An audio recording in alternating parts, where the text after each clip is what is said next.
Hi there, thanks for taking time to watch my film. What we're going to do today is we're going to get this wall decorated, but first of all I'm going to show you how to prep your wall, and as you can see there's a radiator, so I'm going to show you how to tape up so you don't get paint all over your radiator, because it's going to be a nightmare to get off. As you can see we've got a plug socket down here which I'll tape up. We've prepped and I've filled where an old TV bracket used to be. I don't think the TV bracket's going back up there, so we've filled that ready. That's going off. It should take about 20 minutes to half an hour to dry totally, so that'll just give me enough time to get this radiator prepped and then start with me cutting in over in the far corner, because on this wall here that's going to be wallpaper. So what I'm going to do over on this side, I'm going to do my cutting in so it comes slightly over onto here, so that when my paper meets up and matches, comes down here, you're not going to see any magnolia coming through. That's what you don't want. So I'm going to come straight down this line here, and that'll just give it a bit more time to dry before I put my paper up. Right, I've just cut the end off of here, and then all I'm going to do is just come straight down. Try and keep it on the line that you've already got. Just makes it so it's longer, so it actually covers where you want it to go.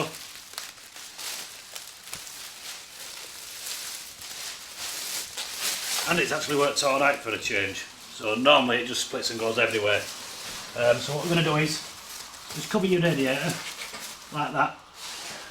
And I'll just get some tape. So basically all you're going to do is you're just going to come down the back of it, and it just holds it in place. You can actually get thicker tape, and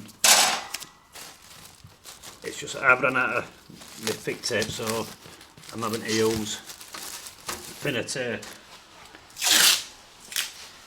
It's just quite hard to get the paint off your radiator, and obviously with the grill across the top it's quite tricky. So for the sake of a couple of minutes just taping up just saves so much time later on. So that's one side cut, that's that covered. I'm just going to jump onto the other side, get that taped all the way around, and then when I get to using a long roller arm with a small roller, I'll be able to get right down the back of it, hopefully without getting any paint on the back of the radiator, but we'll see how that goes. So now I'm going to get onto the plug.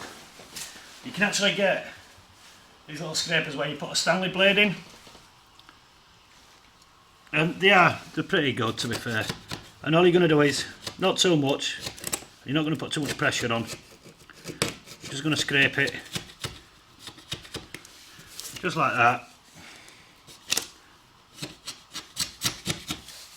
You're going to try and do it carefully as you can, because what you don't want to do is you don't want to scratch it. It's just so you know where you're going, because you are going to have to scrape it again later once you've gone round. You generally don't have to tape up, but I just find it easier if I tape up, and then I'm not having to be as gentle with me cutting in, to just come straight around it. And once my tape comes off,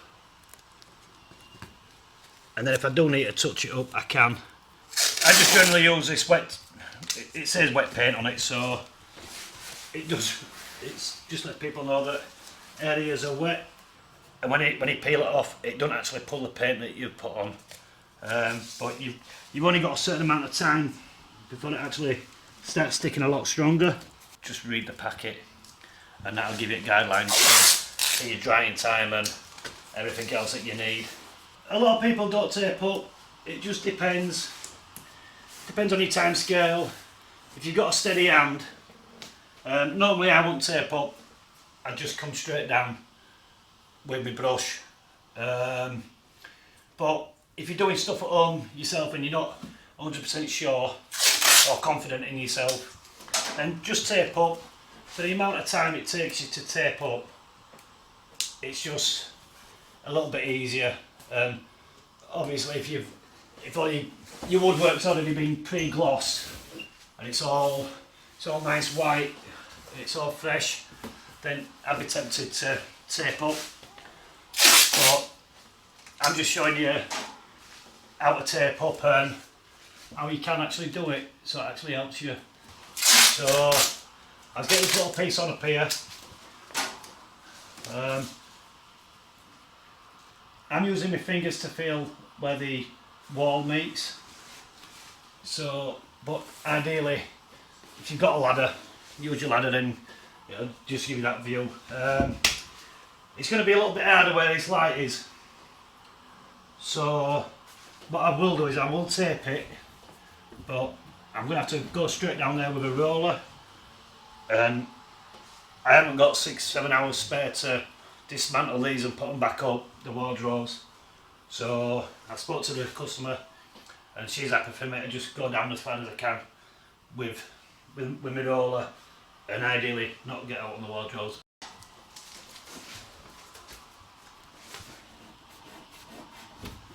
So as you can see, I've just got one more piece to put down back. A little bit tricky. So it's nice and steady. That'll get in.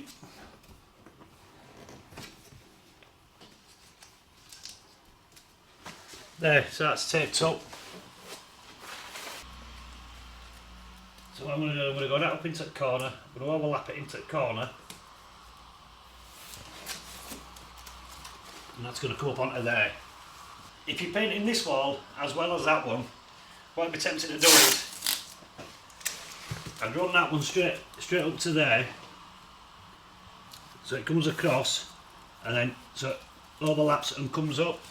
Same again, nice sharp Stanley blade, and just run it across, and it should hopefully give you a nice square edge there for when you're painting it. But I'm just showing you, obviously with a cut across here normally, but that's going to be at a later stage. So yeah, we're all good to go at the moment. I'm going to start cutting in. I'll get this corner done first, so it's got time to dry before I start wallpapering. If you're wondering what these holes are, and the reason why I haven't filled them in is because there's a shelf above this radiator.